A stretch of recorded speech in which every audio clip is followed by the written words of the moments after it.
Hello welcome to Gita సారాంశం. ఇప్పుడు నేను నాకున్న సిమ్టమ్స్ గురించి చెప్తాను. లైక్ నేను ప్రెగ్నెన్సీ రిలేటెడ్ సిమ్టమ్స్ నేనేం చూశాను అని. మ్యాక్సిమం అందరికీ కొన్ని కామన్గా ఉండొచ్చు, కొన్ని మాత్రం డిఫరెంట్ ఉంటాయి. సో నేను నావైతే షేర్ చేసుకుంటున్నాను. ఎందుకు షేర్ చేసుకుంటున్నాను అంటే మీకు ఏమైనా డౌట్ ఉండి లైక్ మీకు పీరియడ్ స్కిప్ అయ్యాక ఇలాంటి సిమ్టమ్స్ ఏమైనా ఉంటే వన్స్ మీకు కూడా ఉపయోగపడుతుంది అన్న ఉద్దేశంతో నేను షేర్ చేసుకుంటున్నాను. First of all first 1 month నేను తెలుసుకోలేకపోయానని చెప్పా కదా. Even then I had some symptoms like కొంచెం బాగా వీక్నెస్ ఉండడం, కాళ్ళు నొప్పి, బ్యాక్ పెయిన్ ఉండడం. ఈ కాళ్ళు నొప్పి, బ్యాక్ పెయిన్ మేబీ ఎర్లీ ప్రెగ్నెన్సీలో ఉంటుందో లేదో నాకు తెలీదు. బట్ నాకైతే vitamin D and vitamin B12 deficiency వల్ల ఉందని చెప్పారు, అంటే అంత ఎర్లీ స్టేజ్లో. అండ్ వన్ మోర్ థింగ్, కొంచెం వీక్నెస్, మార్నింగ్ సిక్నెస్ ఉండడం అండ్ నాజియా కొంచెం మెల్లమెల్లగా స్టార్ట్ అయింది, నాజియా ఉండడం. And one more thing is like body మనకి ఇన్ జనరల్గానే డిలే అయితే, పీరియడ్ డిలే అయితే కూడా ఒక ప్లంపీనెస్, ఒక చబి, అంటే మనమే కొంచెం బరువుగా ఉన్నట్టు, ఉబ్బినట్టు ఫీల్ అవుతాం కదా, అలా ప్లంపీనెస్ ఉన్నింది. సో నేను దానికి కూడా డిలే అవ్వడం వల్ల అని అనుకున్నాను, కానీ ప్రెగ్నెన్సీ అని మాత్రం అనుకోలేదు.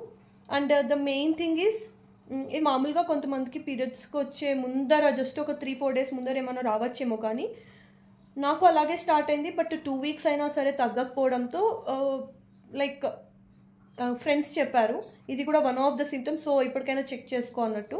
ఏంటి అంటే పైన మనకి చెస్ట్ గ్రో అయ్యి హెవీ అయ్యి పెయిన్ వస్తుందన్నమాట. సో అది నాకు జనరల్గా నాకు అండ్ కొంతమందికి జస్ట్ పీరియడ్స్ వచ్చే 2-3 days ముందర వచ్చేది. నాకు అలా స్టార్ట్ అయ్యాక వచ్చేస్తుందేమో అనుకున్నా, కానీ 2 weeks వరకు కూడా ఈ సిమ్టమ్ క్యారీ అయింది. సో ఇది కూడా one of the symptoms in pregnancy అయితే అదొకటి. సో స్మెల్స్ పడకపోవడము, లైక్ ఏదన్నా మనకి కొంచెం నోటికి ప్లీజింగ్గా ఉండాలి అంటే అన్నీ టేస్ట్ చేయలేమన్నమాట. నోరు చిరాగ్గా అనిపిస్తుంది, తిండి ఎక్కదు. లైక్ ఎప్పుడు తినేవి కూడా వెజిటేబుల్స్ అవి తినలేము, ఫుడ్ కొంచెం చూడగానే వికారం వస్తుంది. బట్ థ్యాంక్ గాడ్ నాకు ఇది లేదు, ఏమంటారు, వామిటింగ్స్ అయితే లేదు. బట్ చాలా వామిటింగ్ సెన్సేషన్ ఉండేది, దాన్ని నాజియా అంటారు కదా, అలాగా.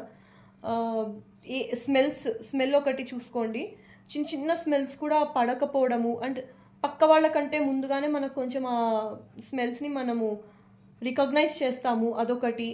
అండ్ చాలా చిన్న వాసనలు కూడా నాకు పడేది కాదు, లైక్ అగరబత్తి వాసన కానీ, పర్ఫ్యూమ్, ఆఫ్కోర్స్ స్ట్రాంగ్ పర్ఫ్యూమే కాదు, ఏ పర్ఫ్యూమ్ స్మెల్ కూడా పడేది కాదు. అండ్ నార్మల్ చాలా రెగ్యులర్గా మనము ఇంట్లో ఉండే స్మెల్స్ కూడా పడేది కాదు, అలా చాలా నాకు పడేది కాదనమాట. సో అది కూడా ఒక సిమ్టమే.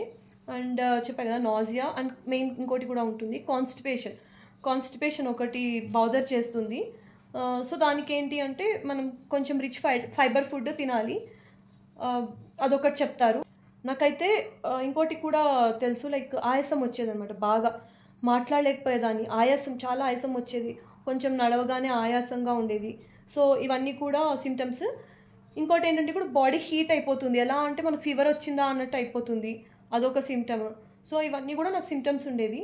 మళ్ళీ చెప్తున్నా, morning sickness, constipation, like heavy chest and pain, and also nausea, కొంచెం అప్పుడప్పుడు గిడినెస్ ఉండేది, అదొకటి. అండ్ స్మెల్స్, చిన్న స్మెల్స్ కూడా పడేది కాదు, ఫీవరిష్గా ఉన్నట్టు అనిపించేది. సో ఇవన్నీ కూడా నాకు సిమ్టమ్స్ ఉండేదన్నమాట. మామూలుగా మనకి ఇట్లా కొన్ని సిమ్టమ్స్ ఏముందిలే అని అనుకోకుండా, ఇన్ కేస్ మీకు మీరు ప్రెగ్నెంట్ అని ఏమైనా మీకు డౌట్స్ ఉంటే, కొన్ని సిమ్టమ్స్ ఇలాంటివి ఏమైనా మ్యాచ్ అవుతే మీరు ఫస్ట్ చెక్ చేసుకుని కన్ఫర్మ్ చేసుకోండి. సో నాకైతే ఇంకోటి ఏం చెప్పారు అంటే, ఇట్లాగా ఏమంటారు, నోరు వికారంగా ఉంది, నాజియా ఉంది, అండ్ ఏం తినాలనిపించకపోవడము, వాసన చూసిన, ఫుడ్ని చూసినా వామిటింగ్ సెన్సేషన్ రావడము అని చెప్తే, దానికి ఏం చెప్పారంటే హోమ్ రెమెడీనే, ఈ అల్లం ఉంటుంది కదా, అల్లం అది నోట్లో పెట్టుకోమని చెప్పి అలా చెప్పారు. వామిటింగ్స్ ఉంటేనే ట్యాబ్లెట్స్ ఇస్తారు, వామిటింగ్ సెన్సేషన్కి ఇవ్వరు. సో నాకు ఆల్మోస్ట్ ఈ సిమ్టమ్స్ అన్నీ కూడా ఒక 3-4 months వరకు నడిచింది. 3rd month తర్వాత ఎలాగో వాళ్ళు ఐరన్, కాల్షియం సప్లిమెంట్స్ ఇలాంటివి స్టార్ట్ చేస్తారు.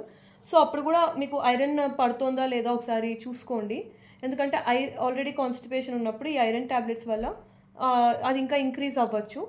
సో ఈ సిమ్టమ్స్ మాత్రం నాకున్నాయి. జనరల్గా ఇంకొంచెం వింటాం, లైక్ వామిటింగ్స్ చాలా, మా కజిన్కి అయితే 9 months వరకు ఉన్నిందంట, ఇంకొకళ్ళకైతే ఎవరికో 5 months వరకు విన్నాను. సో ఇవన్నీ కూడా సిమ్టమ్స్ రిలేటెడ్ టు ప్రెగ్నెన్సీ. ఇవి మీరు గమనించుకోండి. మీకేమైనా అలాగా స్కిప్ అయ్యి ఇలాంటి సిమ్టమ్స్ కనుక అనిపిస్తోంది అంటే ఏవైనా మ్యాచ్ అవుతే ఒకసారి మీరు చెక్ చేసుకోండి. It may help you that ఎర్లీగానే తెలుసుకోవడానికి నా అలాగా డిలే చేయకుండా. నాకు సిమ్టమ్స్ ఉన్నా కూడా అది దీనికి రిలేటెడ్ అని నేను అనుకోలేదు, దానివల్లే నేను డిలే చేశాను. ఇలాంటివి అవ్వకుండా ఉంటాయి. Thanks for watching the video. Bye.